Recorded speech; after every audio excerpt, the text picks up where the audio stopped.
గత వైసీపీ పాలనలో అధికారాన్ని అడ్డుపెట్టుకుని జోగి రమేష్ చేసిన పాపాలు జోగే కొద్దీ బరువు పెరుగుతున్నాయి. జగన్ అండా చూసుకొని పెడన మొదలు మైలవరం, పెనమలూరు నియోజకవర్గాల్లో సైతం సొంత పార్టీ నేతలను కూడా పక్కకు తోసి జోగి రమేష్ కుటుంబం చేసిన ఇసుక, బుసుక, బూడిద అక్రమ రవాణా, సెటిల్మెంట్లు, కమిషన్లు, వసూళ్లు, కబ్జాలన్నీ ఇన్ని కావు. జగన్ ఉన్నంత వరకు ఈ అక్రమాలపై మాట్లాడే ధైర్యం ఎవరికీ లేకపోయింది. ఇప్పుడు పరిస్థితులు మారడంతో జోగి అక్రమాలపై ఫిర్యాదులొస్తున్నాయి. అలా వచ్చిన ఒక ఫిర్యాదుపై దర్యాప్తు చేయగా సిఐడి అటాచ్మెంట్లో ఉన్న అగ్రిగోల్డ్ భూముల్ని జోగి రమేష్ కుటుంబం కబ్జా చేసినట్లు తెలిసింది. ఈ కబ్జాను ఎలా మొదలుపెట్టారు, ఎలా ముగించారో తెలుసుకుందాం. అగ్రిగోల్డ్ సంస్థకు విజయవాడ రూరల్లోని అంబాపురం గ్రామంలో సర్వే నంబర్ 87లో భూములున్నాయి.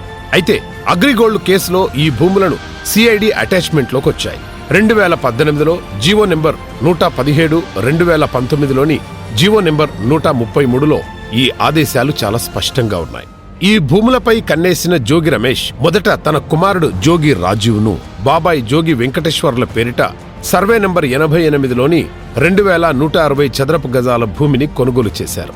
ఆ తర్వాత రిజిస్ట్రేషన్ శాఖపై ఒత్తిడి తెచ్చి రికార్డుల్లో ఉన్న సర్వే నంబర్ 88ని కాస్త 87గా మార్పించారు. 2023 ఏప్రిల్ 29న స్వీయ దిద్దుబాటు దస్తావేజులంటూ దొంగ పత్రాలు సృష్టించారు. ఆ వెంటనే మే 31న పగిడిపాటి సుబ్బారెడ్డి అనే వ్యక్తి కుటుంబ సభ్యులకు ఆ భూమిని అమ్మేశారు. గ్రామ సర్వేయర్ తాను సర్వే చేయకుండానే చేసినట్టు దొంగ రికార్డులు రాశారు. సర్వే సమయంలో సరిహద్దుదారులైన అద్దేపల్లి కిరణ్, రాంబాబులకు నోటీసులిచ్చి వాళ్లు కూడా నిర్ధారించినట్లు కట్టుకథలు అల్లారు. జోగి కుటుంబ అక్రమాలపై అగ్రిగోల్డ్ సంస్థ ఫిర్యాదుతో ఏసీబీ అధికారులు తీగలాగేసరికి డొంక మొత్తం కదిలింది. పూర్తి ఆధారాలతో ఏసీబీ అధికారులు జోగి రాజీవ్ను అరెస్టు చేశారు.